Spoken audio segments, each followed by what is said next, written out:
اعوذ باللہ من الشیطان الرجیم بسم اللہ الرحمن الرحیم السلام علیکم ورحمۃ اللہ وبرکاتہ۔ ڈیئر اسٹوڈنٹس، جیسے کہ آپ جانتے ہو کہ پہلے چیپٹر کا اختتام ہم کر چکے ہیں۔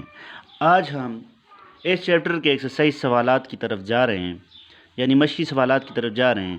لیکن مشقی سوالات کو دینے سے پہلے اس لیکچر میں کچھ اہم سوالات جو میں آپ کے سامنے پریزنٹ کرنے والا ہوں، آئی ہوپ اس کے آنسر آپ کو آتے ہوں گے۔ تو اسٹوڈنٹس 5 سیکنڈ دوں گا ہمیشہ کی طرح آپ کو سوچنے کے لیے، اور آپ نے کریکٹ آنسر اپنے مائنڈ میں لانا ہے۔ تو اسٹوڈنٹس ناؤ ریڈی۔ سوال نمبر 1، انگریز کس غرض سے ہندوستان آئے؟ اسٹوڈنٹس جیسے کہ آپ جانتے ہو کہ انگریز جس غرض سے آئے تھے، تو آپ کے مائنڈ میں آئی تھنک کریکٹ آنسر بھی آیا ہوگا کہ انگریز ہندوستان میں کس غرض سے آئے تھے۔ Very good. ہندوستان میں انگریز تجارت کی غرض سے آئے، لیکن بعد میں انگریزوں کو ہندوستان بہت ہی پیارا لگا اور یہاں پر قبضہ کرنے کے منصوبہ بندی کرنا شروع کر لی۔ سوال نمبر 2 ہے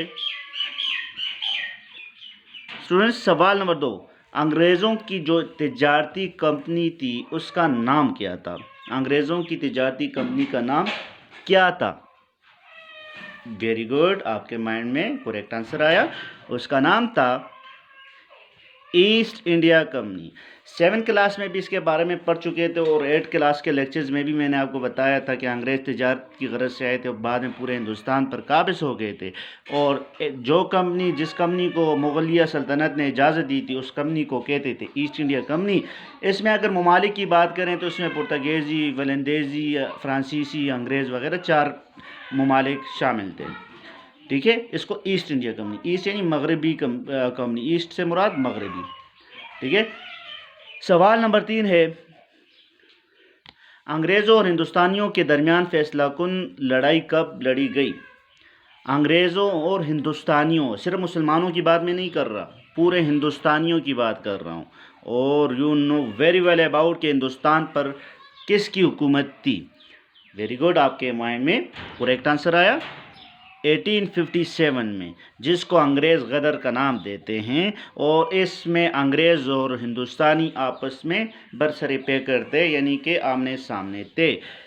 ٹھیک ہے، ویری گڈ۔ اس کے بعد اگلا کویشچن ہے، ہندوستان کا پہلا سرکاری ایکٹ کب رائج ہوا؟ ہندوستان کا پہلا سرکاری ایکٹ کب رائج ہوا؟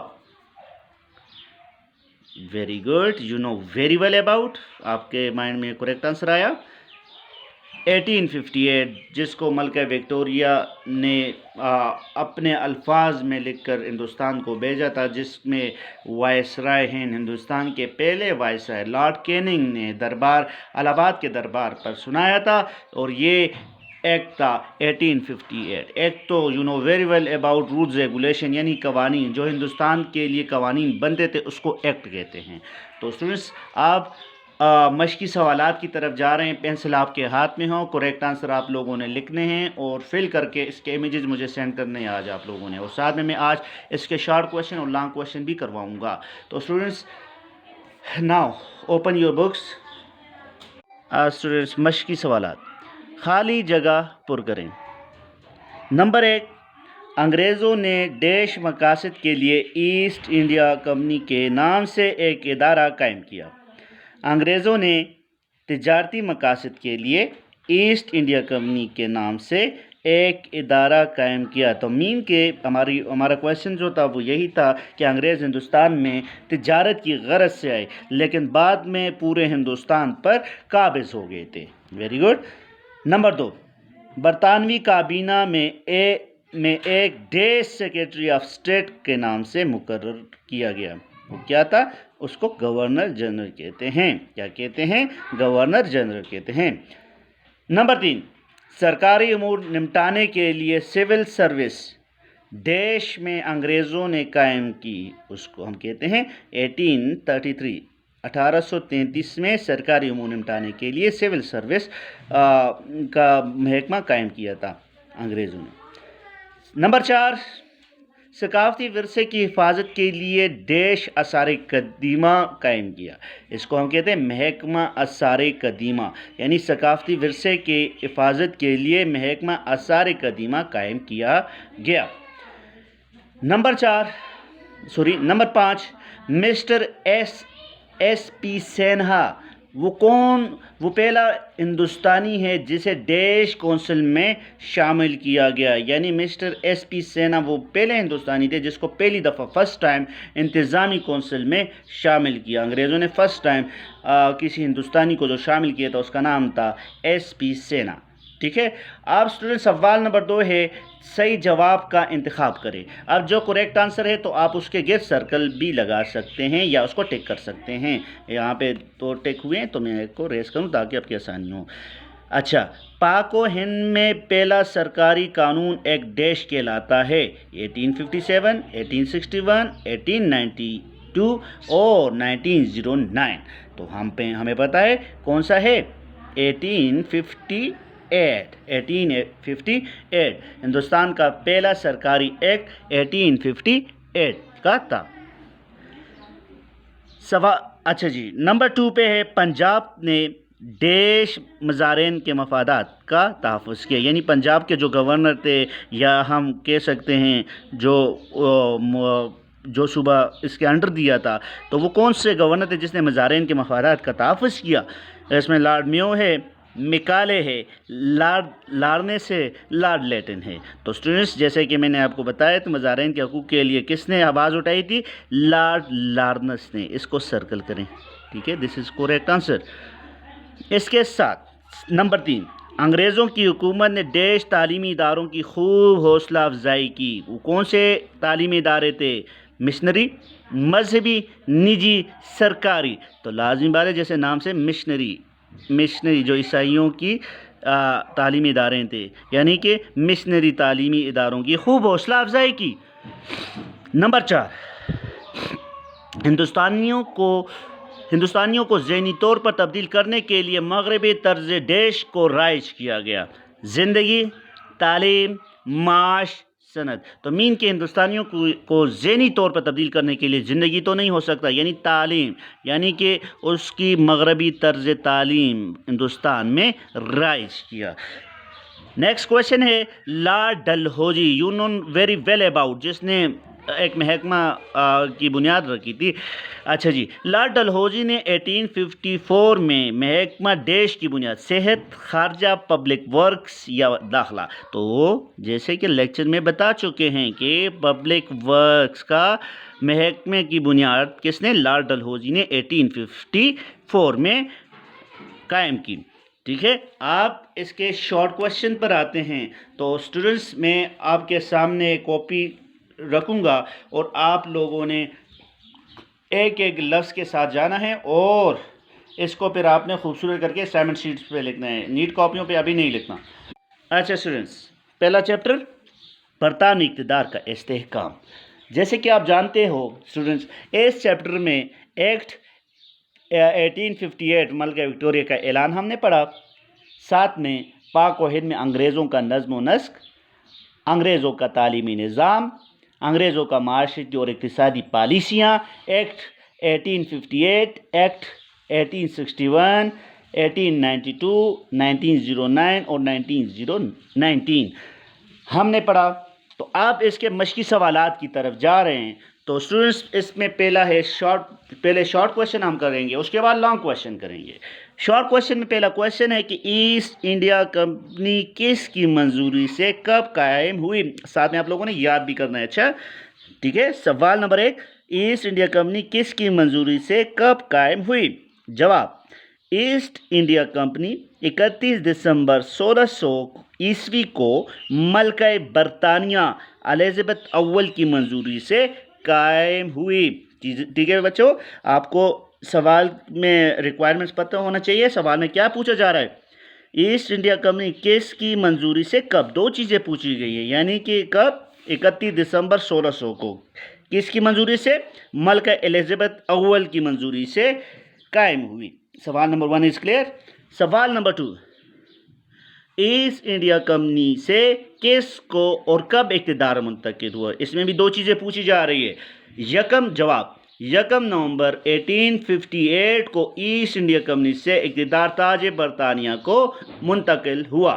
ٹھیک ہے، ونس اگین کب ہوا؟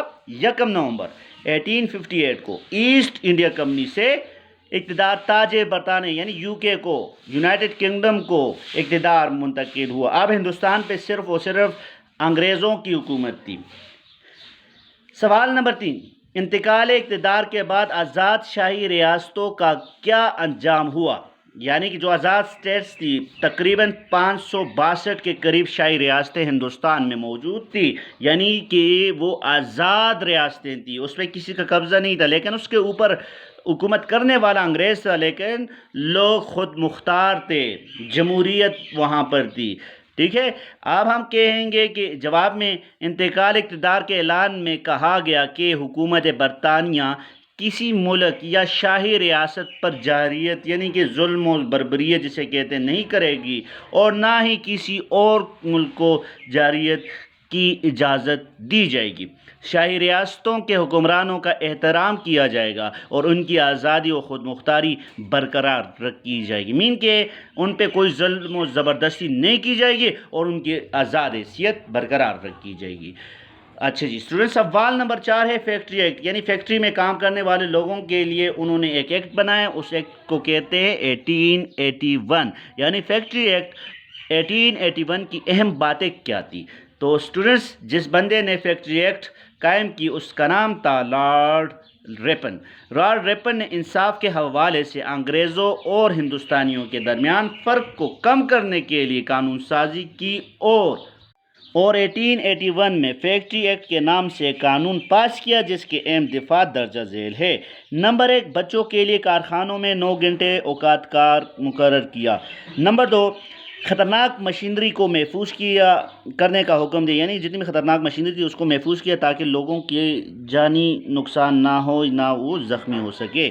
اس کے ساتھ ساتھ خواتین کے لیے اوقات کار مزید کم کر دیے. جو فیکٹری میں عورتیں کام کر رہی تو ان کا ٹائم مزید کم کر لیا. کارخانوں میں کام کرنے والے مزدوروں کے لیے ہفتے میں 1 دن کی چھٹی منظور کی گئی، یعنی جو کام کر رہے تھے تو ان کو 1 دن فری دیا جائے گا. ثقافتی ورثے کی حفاظت کے لیے محکمہ آثار قدیمہ قائم کیا اور ساتھ میں قواعد پر عمل کرنے کے لیے انگریز مقرر کیے. اگر رولز ریگولیشن پہ کوئی عمل درآمد نہیں کرے گا تو اس کے خلاف قانونی کارروائی بھی ہو سکتی ہے. اور ساتھ میں ریلوے لائن اور سڑکوں کا جال بچا کر اقتصادی زندگی میں بہتری لائی گئی. سوال نمبر 5 ہے قانون حکومت ہند 1919 کا دوسرا نام کیا تھا؟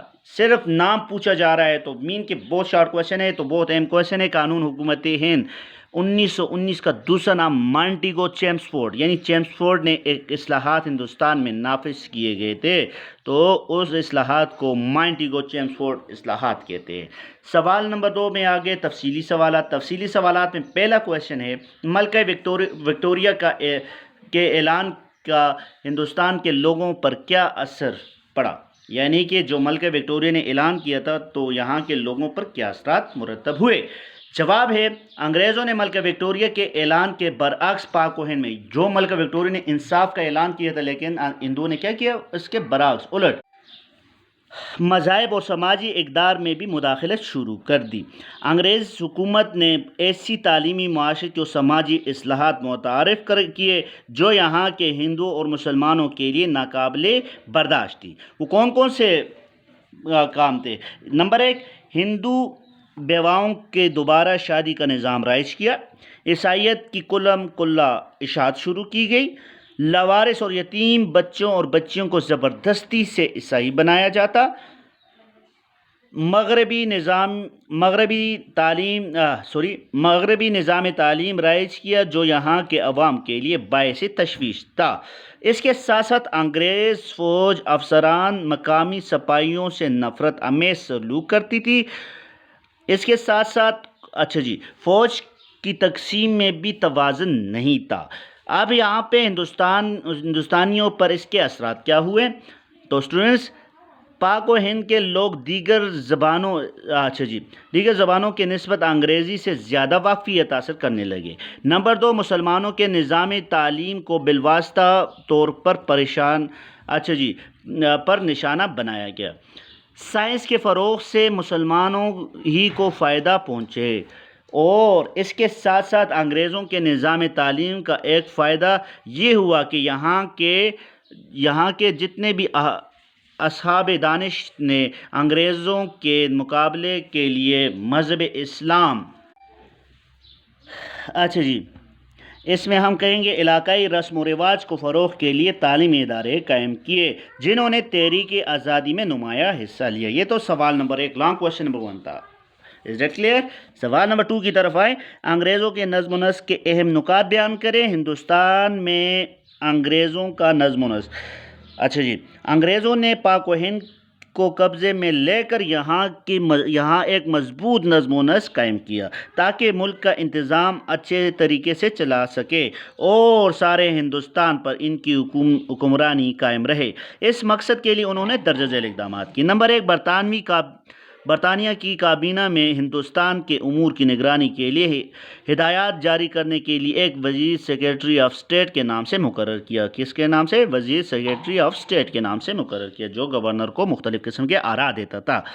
اس کے ساتھ پوائنٹ نمبر 2 ہے، ہندوستان کے امور کی نگرانی کے لیے ایک انتظامی کونسل قائم کی جس کا سربراہ انگریز گورنر ہوتا تھا، یعنی ہندوستانیوں پہ ٹرسٹ نہیں کیا جاتا تھا۔ نمبر 3 ہے، ملک میں قانون سازی کے لیے گورنر جنرل کی قانون سازی کونسل یعنی قانون ساز کونسل قائم کی گئی۔ نمبر 4 ہے، ہندوستان میں سرکاری امور نمٹانے کے لیے ایک محکمہ، یہ ہمارا MCQ بھی ہے، محکمہ سول سروس 1833 میں قائم کیا، جسے مزید فعال بنایا گیا اور مقامی باشندوں کو بھی شرکت کا حق دیا گیا، تاہم انہیں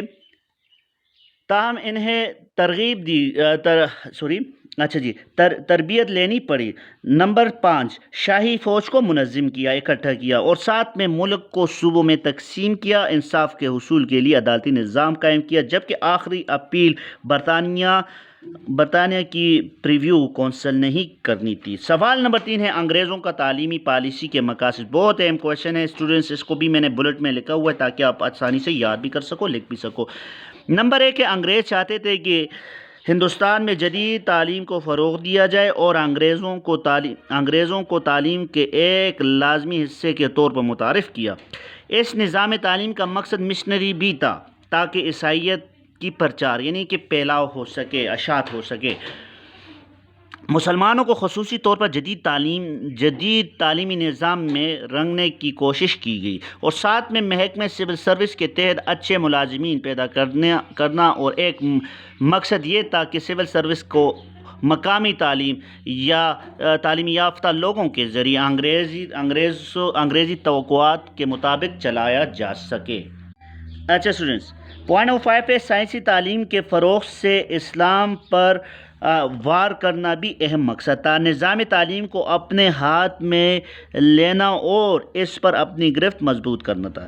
یورپی طرز پر تعلیمی اداروں کا قیام تاکہ یہی ادارے پاک و ہند میں ثقافتی نفوذ کا ذریعہ ثابت ہو سکے۔ اس کے نتائج کیا تھے؟ میں نے صرف 4 اہم نتائج اس کے نکالے ہوئے ہیں۔ نمبر 1، پاک و ہند کے لوگ دیگر زبانوں کے نسبت انگریزی سے زیادہ واقفیت حاصل کرنے لگے۔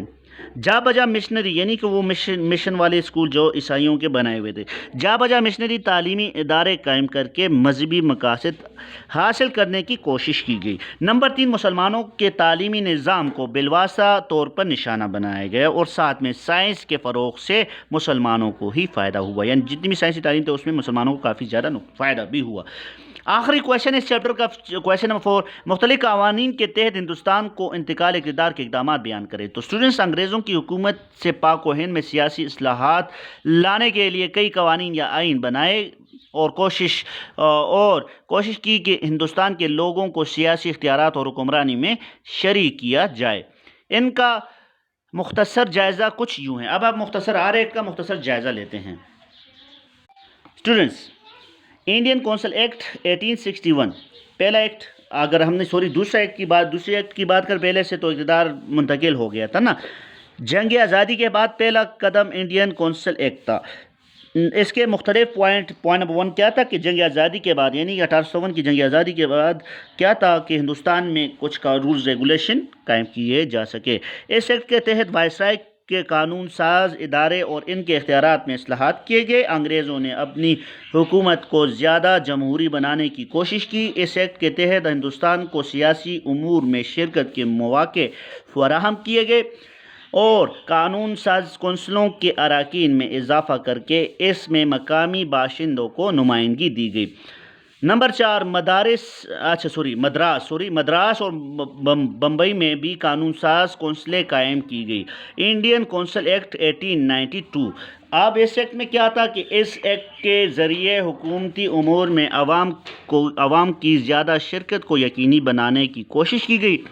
ساتھ میں قانون ساز کونسلوں کے اختیارات میں اضافہ کیا گیا اور انتخابی نظام کو بہتر انداز میں پیش کرنے کی کوشش کی گئی، اور ساتھ میں ہندوستان کو مرکز اور صوبوں میں زیادہ نمائندگی دی گئی۔ اچھا جی، قانون حکومت ہند 1909 جس کو منٹو مارلے اصلاحات بھی کہتے ہیں، یعنی کہ جس میں مسلم لیگ کے جتنے بھی قراردادی تھے تو اس کو منظور کیا گیا۔ قانون حکومت ہند 1919۔ اس قانون کو منٹو مارلے اصلاحات کا نام بھی دیا جاتا ہے۔ قانون ساز اداروں میں مزید اصلاحات کیے گئے۔ قانون ساز اداروں کے اراکین کے اختیارات میں اضافہ کیا۔ مرکز اور صوبوں میں قانون ساز کونسلوں میں ہندوستان کو مزید نمائندگی دی گئی۔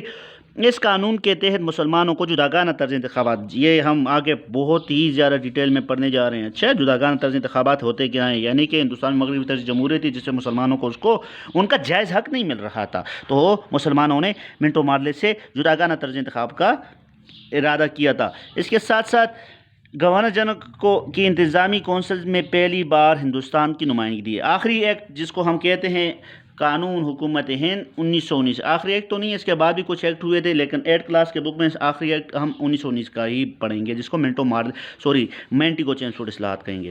اسٹوڈنٹس، اس قانون کو مینٹیگو چیمسفورڈ اصلاحات بھی کہتے ہیں۔ مرکز میں 2 ایوانی مقننہ وجود پذیر ہوئی۔